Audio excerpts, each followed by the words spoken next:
Welcome to Off the Shelf Reviews. I am not an animal. I am a human being. I am a man. And I'm Gary.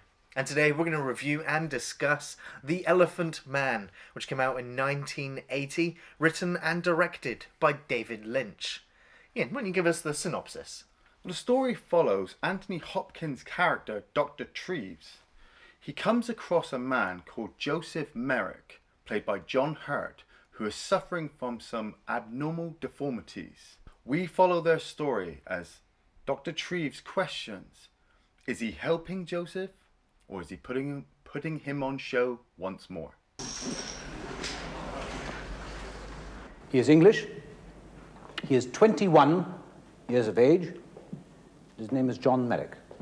I didn't realise this, but this was executive produced by Mel Brooks. Yeah. Mel Brooks did a lot of stuff sort of behind the scenes and uncredited. You know, after this he would go on to help produce The Fly with David Cronenberg. Nice. And the work that he did behind this, I mean, he's the real reason this film ever even came to fruition. You know, he went to David Lynch and just went, "We're going to make this film." Yeah. You know, he helped him with the writing, helped him with the casting, helped him with choosing cinematographers, helped him choosing who was going to do the makeup work. Wow. He did everything behind the scenes, literally, to help get this film made. And it was because of Mel Brooks that he managed to bring, you know, John Hurt and Anthony Hopkins into the film on his name alone. Because at this point, David Lynch was, at the time of making this film, was a roofer. You know, it had been like 3+ years since he had made Eraserhead. Oh, yeah. And Eraserhead, not a lot of people have seen, but it has, you know, it has its cult status for a reason. Mm-hmm. It's one of the most surrealistic pieces of film you'll ever come across. Yeah. And it is kind of like an odd fit, you know, that you would take David Lynch to tell the Elephant Man story. You know, and they had the decision to go in black and white. Yeah. Like Eraserhead was also a black and white film. And some of the surrealistic stuff that David Lynch is kind of famous for ends up in The Elephant Man. The opening of the film, it's right there. Yeah. Where you have, you know, you have the smoke, you have the elephants walking along. Oh. And then you see the woman. David Lynch, he's a kind of a difficult subject for me. I mean, Eraserhead. It's a hard film to watch in one sitting. Oh, yeah, that'll be a good review. That'll be a good review. But at the same time, he also developed Twin Peaks. Yes, absolutely. The TV series. And I kind of grew up at that time. You know, it was like, oh, Twin Peaks, this new cult hit American TV series from the great David Lynch. And I'm young, I'm watching a lot of films. I'm like, who is this guy? And so I caught some of his stuff. Blue Velvet is one of them. Yeah. Not really get that, really. You ever seen Mulholland Drive? No, I don't think so, because of the name David Lynch. You know, I try to get behind Twin Peaks. Yeah. You know, oh great, this great TV series everyone's talking about. I have no idea who the fuck killed Laura Palmer. I even wikied that shit and I still don't get it. Wikipedia doesn't know. Yeah. Then somebody says you got to do The Elephant Man by David Lynch. And I'm like, oh, okay. And like you said, it starts off with elephants and a woman. She's screaming. Or there was no sound. I don't know if it was in my head, suggested by Lynch. You know. Well, her screaming sounded like elephant screaming and... Yeah. And, I mean, if you're unaware of the story behind The Elephant Man, it is based on a guy called Joseph Merrick, who lived in the late 1800s and had been... Well, he hadn't been born deformed. No. You know, it developed in his childhood syndrome, right? And in it, you'll be born a normal-looking, healthy child, but after sort of infancy, that's when the tumors and the body growths would start to become apparent. Yeah, and in the late 18th century, they didn't really understand it. It was such a rare disease. Human, you know, humans thinking about humans, and they put together this idea. The story was put together that she may have been, Joseph's mother may have been hit by an elephant while she was pregnant, or immediately went into childbirth after, and that's how this all happened. So that's what we get from Lynch. This is the story, boom, and I'm like, oh man.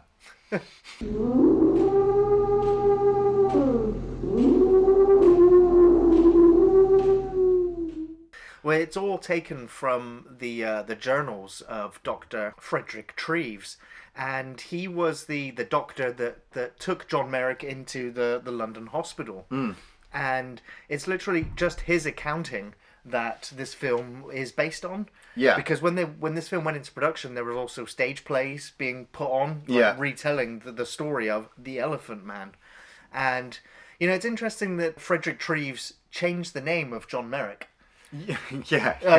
Which, his birth name is Joseph Merrick. Yeah. And yet in the journal, it's actually crossed out and just called him John Merrick instead. And it's like, no one still knows why he did that.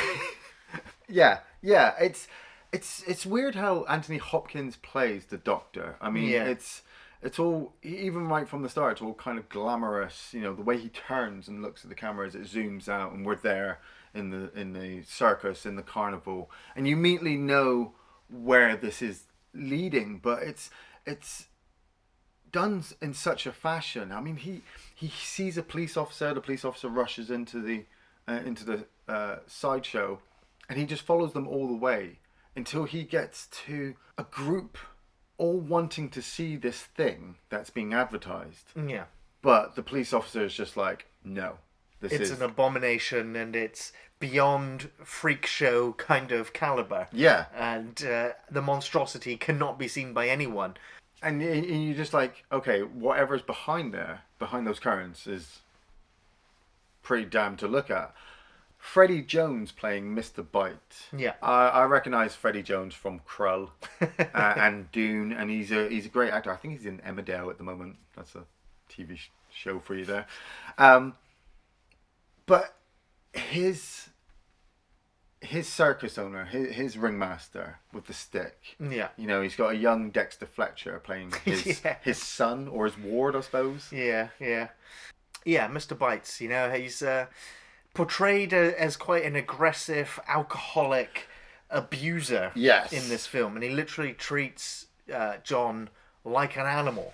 And that's from his appearance. From the Elephant Man's appearance is why he's garnered this abuse. Yeah. And and again, this is coming from the book, or this is not necessarily coming from the book of Frederick, because it's the family have said that that's not what he was like. He wasn't an alcoholic, and he didn't misuse Merrick. As a matter of fact, they were friends and business partners. Yeah. And during Merrick's visits to the hospital, Merrick would release himself from the hospital and then go back to the freak show and go traveling around Europe. Yeah. With this man. Yeah. But the film portrays him as a villain in order for Frederick to rescue him from. Bites, don't! Where have you been? What did you do? John Hurt portraying the character on screen. He plays a very innocent John Merrick. Yeah. Very innocent, very childlike. And you say that, but for the first 40 minutes he doesn't say a word. Yeah. And Frederick Treves assumes that he is an idiot. Yeah. In his words, that he hopes that there is no intelligence behind those eyes, because if there is, then how more horrific would it be for a soul to be trapped in such a deformed and misshaped body.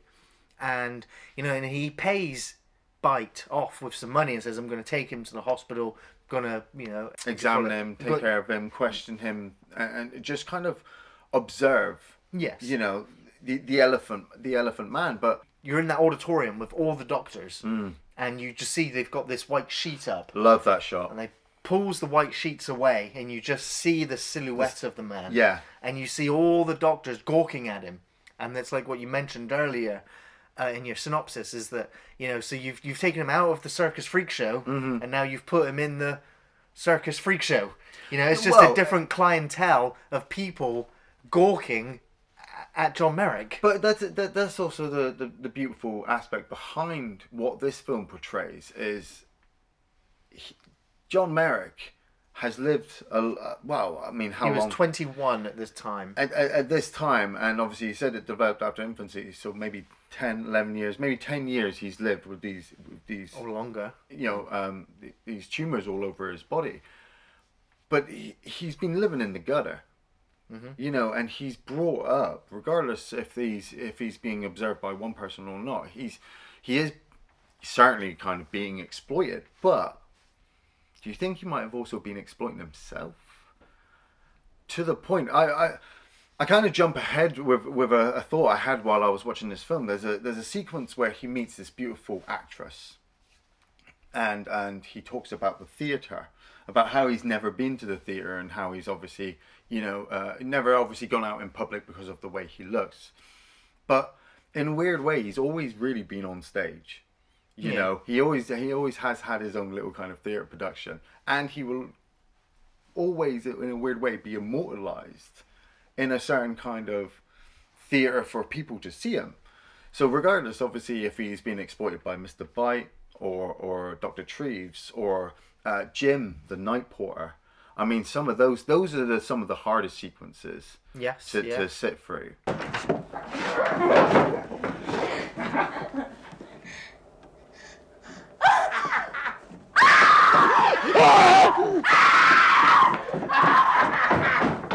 Just the bullying aspect of Michael Elphick's character. I remember Michael Elphick, the actor from a TV show called Boone. If you ever saw that one, that's going back a while. And when I saw him on this, I was like, oh, I started to realize how much of a deep British acting quality they had behind it. Oh, it's an all-star cast in this production, this film. Can you imagine the kind of life he must have had? Yes, I think I can. I don't believe so. No one could possibly imagine it. I don't believe any of us can. So after Joseph Merrick has sort of been shown to all these doctors, Frederick Treves takes him back to the hospital wing and puts him in the isolation ward, which is pretty much in the basement of this hospital. And his intention is to keep him there and not actually take him back to the circus, which of course upsets Bite. And also upsets a couple of the staff at the hospital. Yes, including sort of the owner or the manager of the hospital. Well, I think he's just the assigned governor for that one. You know, the argument is that the hospital is there to treat people, to perform medical surgery on people to get them better. Yeah. If they can't do that, then they're not a hostel. You know, it's not a hotel for people to check into when there's Well, I mean, they realize they can't cure John. You know, he's uncurable. He's always going to live like that, and he will obviously die with these deformities on him.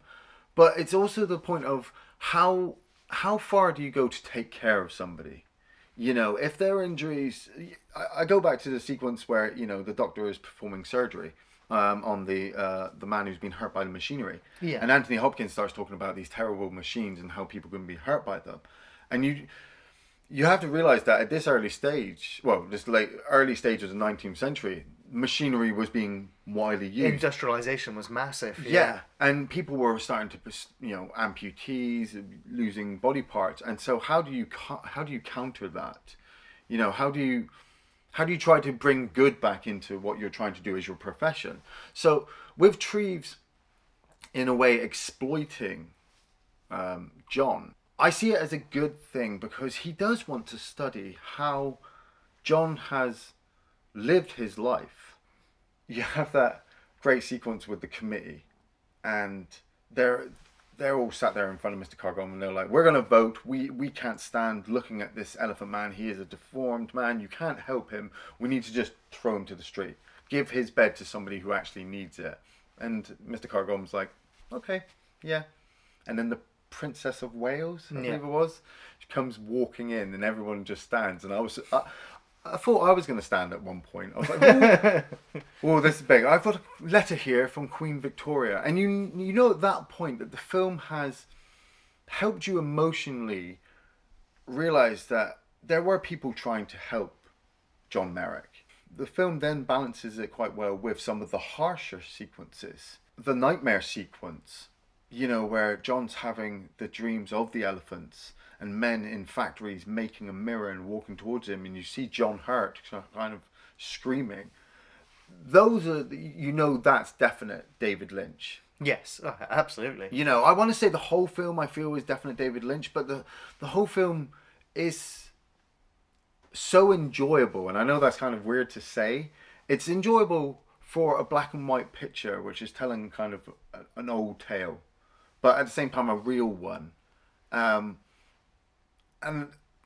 watching it unfold on screen between the performances between Anthony Hopkins and John Hurt, you know, you don't realize it's David Lynch until those surreal camera angles start coming back. If you were aware of David Lynch, you'd know it was his film within the first 10 seconds of watching this film. You'd be like, "Is this David Lynch?" Oh yeah, within the first 10 away. seconds. But if you came in, say, between a talking sequence between Mr. Cargom, Anthony Hopkins, and John Hurt all on screen, you know, and John Hurt is reciting the Lord's Prayer, which is an absolute brilliant sequence. You wouldn't initially realise it's David Lynch right there and then. No, I guess a lot of people don't actually realise it was directed by him. Yeah. And so, as I was saying, they were trying to figure out whether John Merrick actually, if there even was any intelligence behind the man, because they were treating him kind of like an imbecile. Yeah. And you know, the higher ups are going to kick him out because they're like, he's unintelligent. It's like, we're not going to keep him in this bed. Oh yeah, yeah. And so you have that first real kind of intimate moment with Treves and Merrick, where he's talking to him and he's trying to get him to just speak, just to say anything. And you have the first line of dialogue where he's just trying to get him to say, hello, my name is John Merrick. And just the difficulties that John has in pronouncing and saying anything, you know, with his deformities the way he is. You know, he literally has a bone growing out of his mouth, you know, which blocks his tongue from moving, which prevents his lips from moving. You know, it's impossible for him to have any emotions on his face. You know, you can't read it at all, only from his eyes. From his eyes, yeah.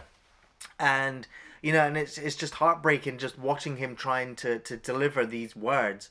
And it's enough for Dr. Treves then to realise that there is actually an intelligence behind this person, and he needs to find a way to convince his higher ups that he is an intelligent person, and so he tries to teach him a prayer. Well, yeah, he teaches him the Lord's Prayer so he can be interviewed by Mr. Cargom. Yeah, and he would also come to the same conclusion then. Yeah. But it's also how he pushes it past that, because we realise at this point that not only can he speak, but he can also read, because he says that he had the Lord's Prayer in the Bible, and he reads past the part that Treves has taught him. Yes, yeah. And so it just goes to show that there is he is above average intelligence, with a great memory as well. He's just unable to deliver it succinctly. Well, it's that goes back to the way he's been treated. You know, he has been badly treated by everybody around him up to this point. Yeah. That he says that the reason why he didn't speak, and he apologizes for it, is because he was afraid. Yeah. You know, and he was afraid to actually say anything just in case he got beaten again. Well, the reality is that most of what he would have said would have been inaudible to most people. It was only because Treves spent an extended period of time with Merrick that he literally acted as a translator for those that would come to see him, because they could not understand a word that he said. See, there was something I questioned while I was watching the film, is why nobody ever got him just to write things down. Why didn't you tell me you could read? Frightened. Oh, I see. I was afraid to talk. You know, we understand that one of his arms is actually His fully left arm, functioning, yeah. fully functioning, and don't forget his genitalia too. That's unaffected. And I just, you know, you have that, like we said, that sequence with Anthony Hopkins trying to get him to speak. I just felt actually Anthony Hopkins was getting too angry at this man. You know, this man that obviously would have difficulty speaking, but getting angry at him that he can't speak and he isn't helping, you know, Dr. Treves at all. I'm just like, well, give him a break. You can see that his hand's working. And it's later on that you see that he can actually write. He writes his name. And I just thought, well, that would have helped just initially communicate easier. Yeah. Having him finally actually speak, and the John Hurt on screen, the film is like 2 hours long, and after the first hour, he's on screen a lot in that makeup. Yes. Yeah. Wow, John Hurt. Yeah. Yeah. You know, John Hurt literally was questioning whether he wanted to act ever again. You know, after having to put that makeup on him, and he'd literally just come off the back of Alien. You know? Yeah. You know, he's just had a chest burst there. He's had all that makeup and everything else, and now he walks right into this, which is 8 hours in the morning of applying makeup, followed by possibly a 14-hour shooting schedule, followed by 2 hours of removing the makeup. Yeah. You know, it literally got to the point when they were filming it where they were like, we film a day with John Hurt, and the next day he gets the day off. Because the next day he's back in the makeup again. Well, it was a perfect replica of the Yes. cast that they had taken at the London hospital, I believe. Yes. And you know, just imagine just walking around with that on. You know, it's written down in the notes that he had to Joseph Merrick had to sleep sitting up, because obviously if he'd laid down, his skull would have caused him to asphyxiate and die. And so he always slept sitting up. And those sequences as well, where you just see him huddled up into like the corner of the bed. Yeah. You know, or you find him, you know, the doctor finds him on the floor at one point. He's just like, why is he on the floor? Oh, he must have fallen out of bed. And it's just like, you know, he's not used to it. He's used to just sleeping on the floor of wherever the ringmaster puts him. Absolutely, yeah. And you know, the special effects, the suit that they designed, you know, the first time you see him, you know, and you see his back, you know, and it's horrific. And you know, I think partially with the film being in black and white, that you're not even really shown the full extent of how horrific it really would be to look at. You know, it is unfortunately incredibly grotesque. You know, and that is, you know, and it's unfortunate. I mean, you'd be horrified to see it. Yeah, you know, it'd be almost impossible to hide your honest reaction to it. You know, you might have the sympathy for the person afflicted in such a way, but you'd still struggle to hide that reaction. Yeah. You know, and you know, and still be genuine. I think that works well with the fact that it's in black and white. When I was watching the film, I thought about it in color, and I thought, well, everything else would kind of work, apart from maybe the special effects on John Hurt. You know, we are talking just layers of heavy clay applied to a man, and so the black and white aspect just gives it that even more darker tone, I suppose. Just when you see him in his cloak and his mask and he's walking the streets, there's kind of a Phantom of the Opera kind of aspect behind it. He almost looks like a Hammer horror monster or Totally, a Universal yeah. monster, you know. But you know, David Lynch was when he was tasked with writing and directing the film, he took it upon himself to attempt to do the Elephant Man makeup himself. Wow. You know, because he was like, he did all the prosthetic work and everything in Eraserhead. Yeah. He was like, he'll design the suit. Yeah. And you know, and he tried and tried and tried and failed, so much so that when he was meeting with Mel Brooks, he was just like, I'm gonna get fired because I've got nothing, like I can't do it. And Mel Brooks was like, silly boy, you should have hired somebody else to do it. You should be concentrating on your directing. So we have Christopher Tucker, who is going to be doing the special effects for the film. Okay. And up until this point, he had worked on Star Wars. He had an uncredited role working on the cantina scene in New Hope. Yeah. And from here, he would go on to do The Company of Wolves. Nice. And Monty Python's The Meaning of Life. Now, the work that he did on, you know, for the suit is fantastic. Yeah. You know, and as you said, that, you know, once John Merrick had passed away, the hospital had done a full cast of his body, and for the first time since, you know, the cast was allowed outside of the hospital into the film studio, so that they could replicate it entirely. Yeah. Which is what you see on John Hurt in the film. Yeah, and that's just what makes this film just pushes it over the edge even for me, because, you know, they're historically accurate per se, you know, with the story, but the fact that they've got John Hurt, who at this point is obviously forging his career, in this heavy suit, and the way he'll walk across a room, you know, later on, well, I would say later on in the film when he's slightly a bit more confident. Yeah. You know, he spends the early part of the film just kind of Shuffling. yeah. But later on, you know, especially that moment after he's got his dress box and he's doing his hair, you know, he's a human being. You know, he's not being mistreated. Well, it's in Treves' journal. It also suggests where he literally says that that Merrick is a romantic. You know? and loves Shakespeare. Who doesn't want to be loved? Loved Romeo and Juliet, and of course it's because it's something that he's never really honestly felt. The sequence with the actress. Yes, yeah. Where they're both reading Shakespeare to each other. They're reading Romeo and Juliet to each Yes. other. She Oh. calls him Romeo in the film. Oh my God! I don't know if that actually happened in real life, but maybe, you know, that scene absolutely captures that, though. Well, I mean, they must have kept it quite accurate. I like to see the development of his room, I suppose. Yeah. You know, when he first gets this room, it's very sparse. You know, and the nurses just kind of bring him food. But then after a while, he after going to the doctor's house and seeing his wife, he starts to get his own pictures. You know, he starts to draw. You know, he builds that. Well, he starts to build a cathedral. Yeah. But he can only see it from the steeple. Yeah, yeah. Now, again, it's a little bit, the film gets this wrong, where it's not really the steeple that's across the street from the hospital. Okay. But it's actually a German cathedral that he had seen whilst he was, you know, travelling Europe as part of the Freak Show that he was redesigning.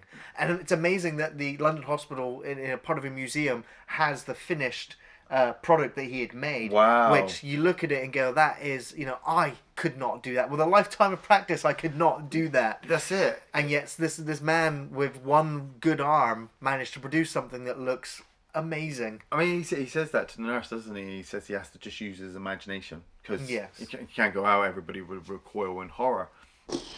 I have to rely on my imagination for what I can't actually see. So Like I said, we're going back to the way his room obviously developed with the pictures, you know, and you start to see him come out of his shell. The room started to portray that for me, where all of his world was in this room. He had his home now, and I thought that was absolutely beautiful. Up until the point, obviously, you start to meet the night porter, who, you know, likes to exploit John's afflictions. Yeah, he's looking to capitalise on it and make some money. Yeah, he'll bring women back late at night and just show them to absolutely scare them. And those sequences that's terrifying when you see him in bed, you know, and the night porter bursts in. Oh, it's a fucking nightmare in of itself, you know. You just you're relaxing, you know. I mean, he's been isolated his whole life, you know. He's shy and he's timid, and you know, and he's frightened from the abuse.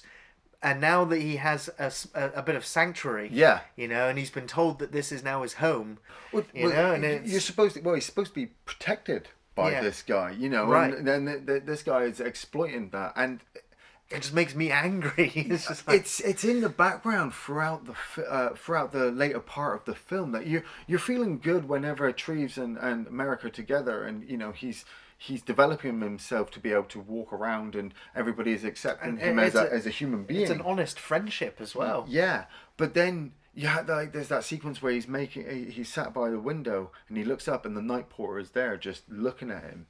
And I'm just like, somebody needs to deal with that guy before something bad happens.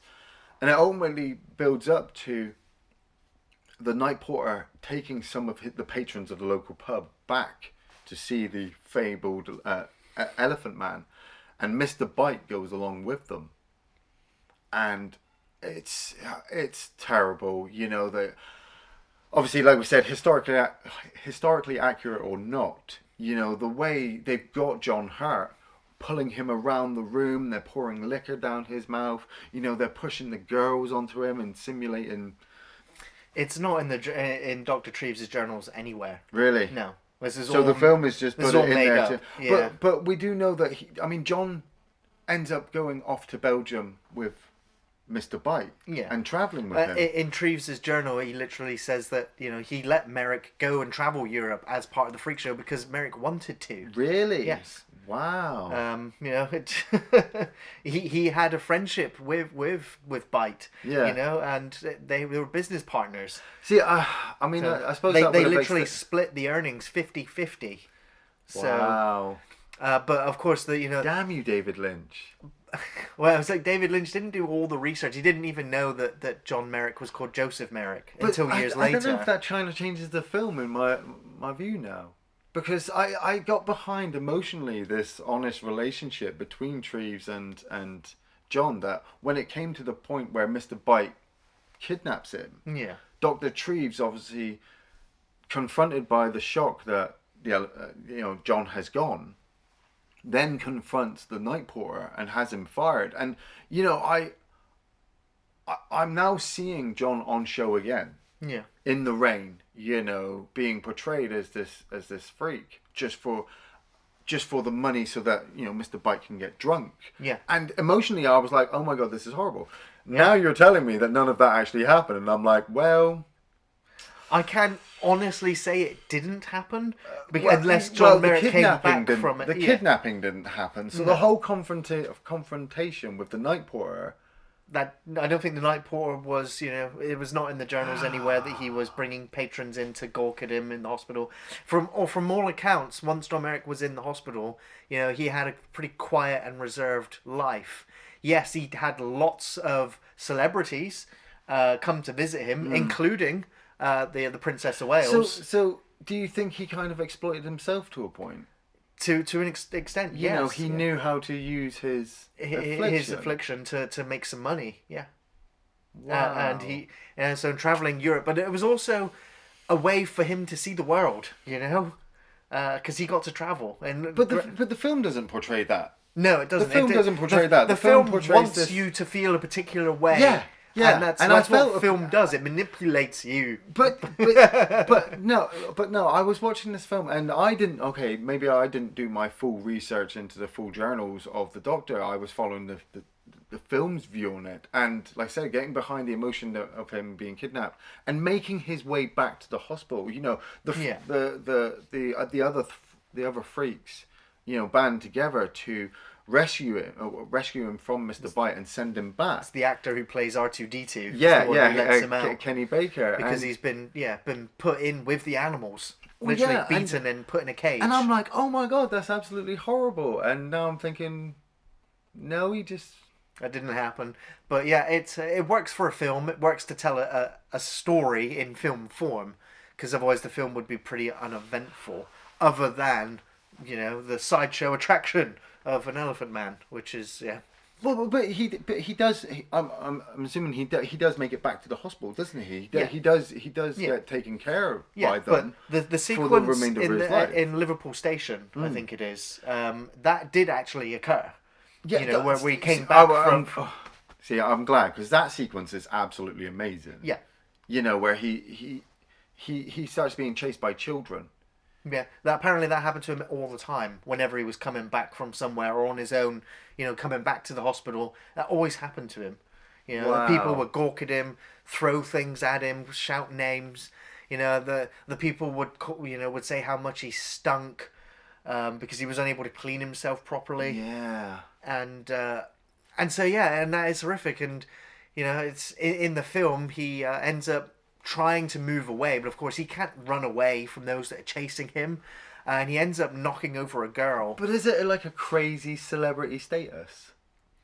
Not really. Most people don't. Most of the common people in London didn't know of him. Well, this is what I was trying to understand. When he was being chased by the children, most of them are chasing him because they don't know who he is. Yeah. But he'd already built himself up a name, that he was all in the papers. Yeah. They knew he resided at the hospital, and obviously the film doesn't say it, but nobody had actually said that they knew that he'd left. Yeah. So when he's being chased by the people, he knocks down that girl.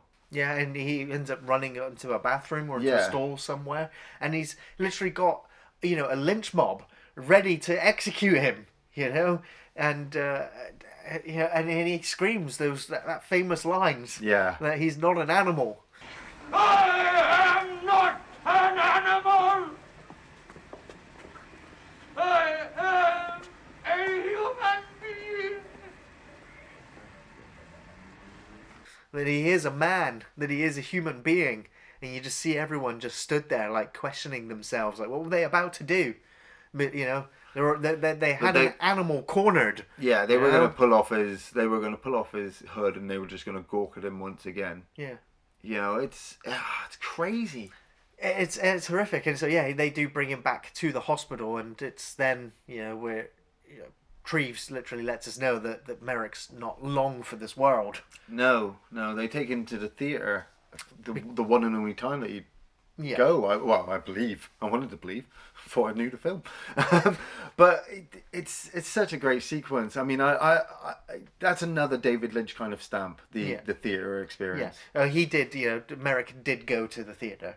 Yeah, but the obviously the editing from David Lynch, where I didn't actually realise that we were going to see the whole performance. Yeah, it was kind of stylized. Yeah, but it works so well because it helps us see the emotion from Merrick, well, from Absolutely. John Hurt, Yeah. of seeing this stage performance. In a weird way, he'd always been the performer. Yeah. So he'd never actually gone to theatre. He'd always been the main attraction. But he was taking it all in, the first time he's been given the mini binoculars, he's looking around at the Yeah. architecture of the building, he's taking in everything, the sights, the sounds. It's accepted. Yeah.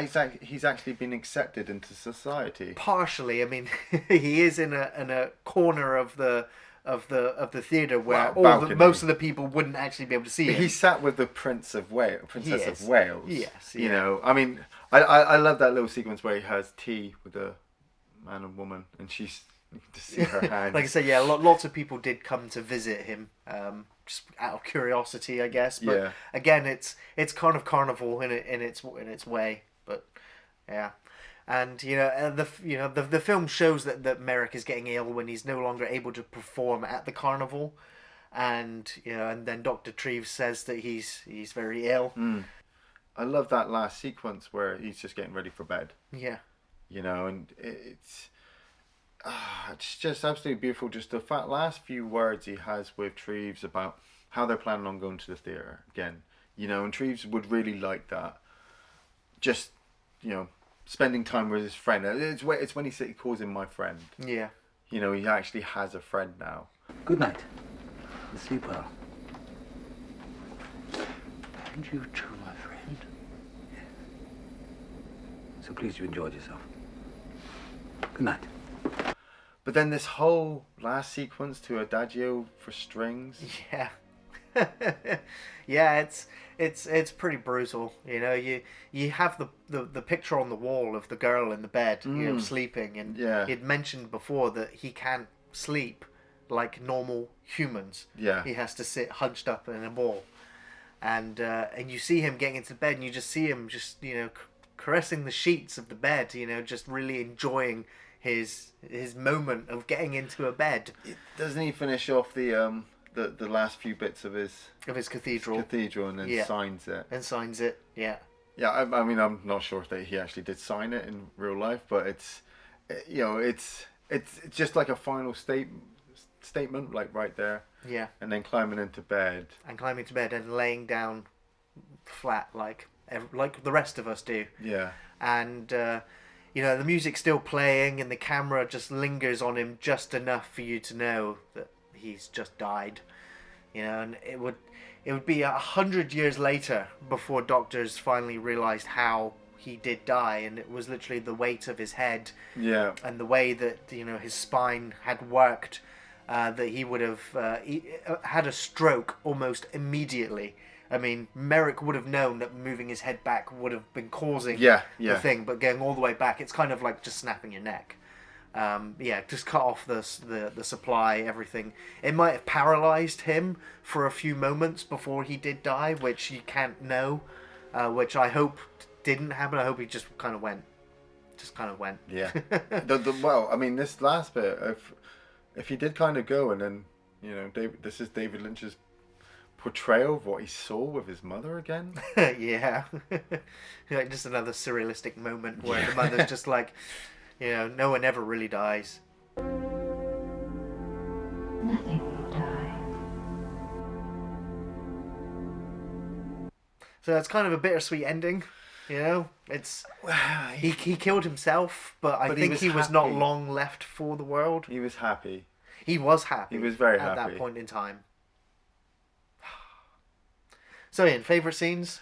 I have quite a few, but then I don't know. I mean, when some of them were the kidnapping sequence, and I don't know if that happened anymore. The silhouette of John, against the white sheet, I thought was just an amazing shot, and seeing the gasps of the other doctors in the audience. But the way that before that there was the I'd like to examine you sequence with Anthony Hopkins, and it had cut, and I was kind of a bit bummed out. Yeah. But it led into this sequence where when we see the silhouette, Anthony Hopkins is kind of calm and confident. Like, you guys are all sketched out. I've already seen this all before. Yeah. Yeah. Yeah. And it's a great examination. When he's reciting the Lord's Prayer and the sequence with Mr. Cargom, John Hurt on screen, any time with all that makeup, even under the cloak and the hood. Like I said, the reenacting of Romeo and Juliet. The way the actress, I can't remember her name, but the way at first she's unable to really take in how he looks. Yeah. And you can kind of feel that from John as well, that he kind of shocks her. But, they start to get comfortable with each other, and then she sits down and they're reading to each other and reenacting the sequence, and then she says, you're not ugly, you're Romeo. And you're like, oh my God! Oh my God! No. You're Romeo.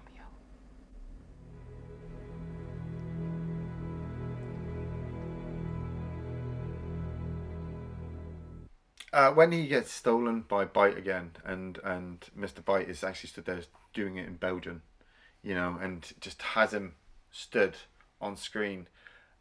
I got quite shocked when he did collapse, because the fact that obviously John Hurt's in all this makeup and just having to come down like that, it just...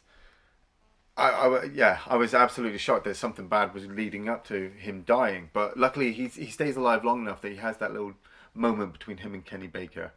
They, good luck, my friend. People like us, we need it. And they just have this slow little nod.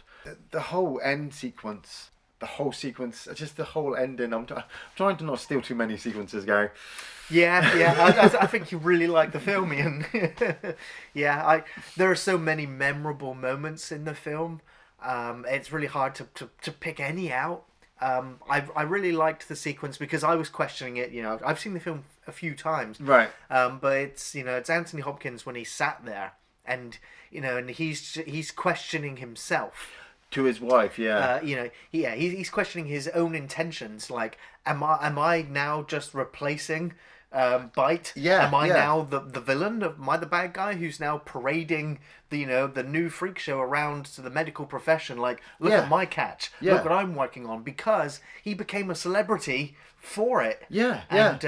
But the very fact that he is at least questioning his morality is enough for me to go that he's at least not an out and out villain. And the fact that he did form and bond with Merrick over the years and became his closest friend is enough to tell me that he wasn't just exploiting him for his own gain, and then it was a medical curiosity. Well, I'm beginning to believe that Mr. Bites and I are very much alike. It's absurd. Am I a good man? Or am I a bad man?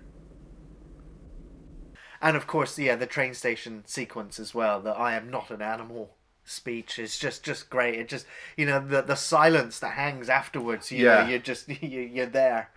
It's powerful stuff. I also want to mention the music in the film by John Morris. Didn't really recognize his name at all. I don't recognize his music from anywhere else. But the music in this film, it's almost fantastical.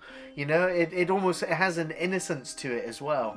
Especially the intro music to the film. It's very childlike and mysterious. It fit quite well with the surrealistic, I suppose, of David Lynch. So I kind of just assumed David Lynch had just done the music. No. And it was only when it got to Adagio for strings I was like, this is Platoon, isn't it? How have I always just stuck this with Platoon, and this is the... This is a classical piece of music. This is the more memorable sequence. But the music was great. I absolutely really loved the music to this film.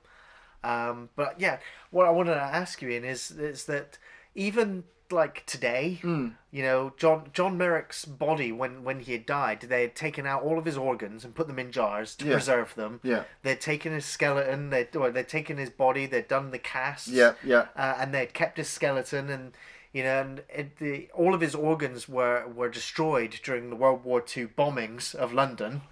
Damn. So I'm just like, John Merrick is, you know, part of his body was destroyed in World War II. Yeah, but the thing is, his skeleton is still sort of been on display. People are still gawking at his remains. Yeah. And it's just like, it's been 100 years and people are still coming to look at his bones. Yeah. You know, you see his skeleton and you see the twisted spine and you see all of the growths on the skeleton and you're just like, I'm like, can we bury those bones now? Can we put Joseph to rest? No, I don't think you ever can, because I suppose it's what happens when you're a medical marvel. Yeah. You know, if you bury it, you know, that's what you are intentionally doing. You are burying it. You know, you're wanting to hide it. Just like that's, I suppose, what they had always tried to do with him. You know, but I just think they've got all the scientific sort of evidence that they need to get from his remains now. I mean, you could I suppose you could always use more. You know, they're always finding. They handle, you know, his remains with great reverence, respect, and care. Yeah. So it's not like he's being mistreated. Still, it's just that he's still on display. It's just like. Is it right? Is it wrong? Well, man, this whole film has made me question shit, man. This whole film has just, you know, I thought I was sitting down for a simple, honest David Lynch movie. It's fucking David Lynch, man. It just makes me question it. It's David Lynch mixed with history on quite a subject matter which is relevant to anybody that's lived, is alive. David Lynch is a yes/no question himself. So when we question if we should bury 100-year-old skeleton that is a medical marvel to science that we kind of look at, but we don't need anymore, but we kind of should bury it. It doesn't really harm anybody. It's not in the way. It's not really bringing back spirits. But you know, who's gonna know, kind of thing. It's David Lynch. Yeah, pretty important questions though. But I definitely recommend The Elephant Man. It's a film you should at least watch once. It's a tough film to sit through though, as it is truly heartbreaking to see the layers of humanity get stripped away and then portrayed for us to explore and question. John Hurt might have questioned his choices as an actor while making this, but his performance in this will never be forgotten once you witness how great he is in the role. John Hurt and Anthony Hopkins combined make the characters and their friendships so real and believable. It's just fantastic. The whole film is really well made. It's beautifully directed and shot and is wholly unforgettable. It's challenging, but it is compulsive viewing, making this an absolute must-watch film. I also just want to go just to say on a tangent with the when it comes to the Oscars, is that this film was nominated for 8 categories, but it didn't win a single award. Which is kind of devastating, but I'm just like, it just goes to show that the Oscars get it wrong all the time. Most of the time. I was going to say it won multiple BAFTAs though, didn't it? I believe the British Academy just absolutely loved it. And it's a very heavy classic. Yes. Classical movie. But also, you know, the thing that I always argue for, and it's something I always love in films and talk about in all films that have it, is the special effects. Oh, yeah. And when this film was released, the Oscars didn't have a special effects category. So that it couldn't even be nominated for the special effects, which is devastating. Yeah. Considering that this would have won, surely, for the effects that went into it.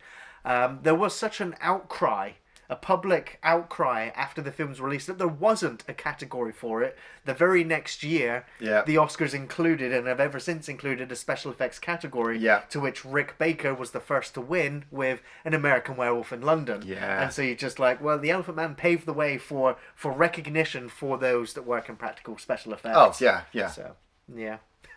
I totally recommend The Elephant Man.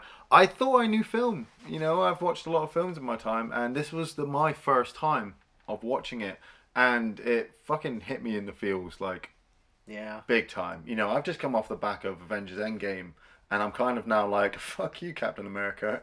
You know, at the same time, I can see now why my good friend here hates Adam Sandler movies, because when you're comparing films, you know, you have to have a bar, don't you?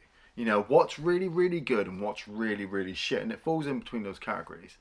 The Elephant Man ticks every fucking box. Oh, hell yeah. You know, camera work, acting, script. I mean, okay, yeah, maybe historically inaccurate, but then what film fucking isn't? You know, the makeup effects on John Hurt are absolutely amazing. So good that they made a category on it. You know, John Hurt's performance, even when it's just his eyes, is breathtaking. It's one of those films where it has one of those moral lessons. You know, if you can't look at this film, you have to really look at yourself, kind of Not thing. judging a book by its cover, kind of thing. Exactly, but I don't know if I'll even go there. I just want to say that I really fucking enjoyed this film, and everyone else should too. Thanks for watching Off the Shelf Reviews.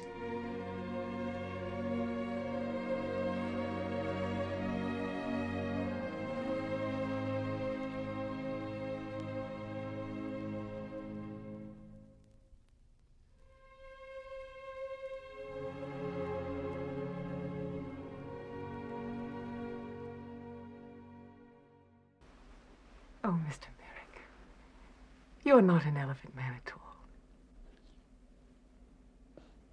Mm-hmm. No. You're Romeo.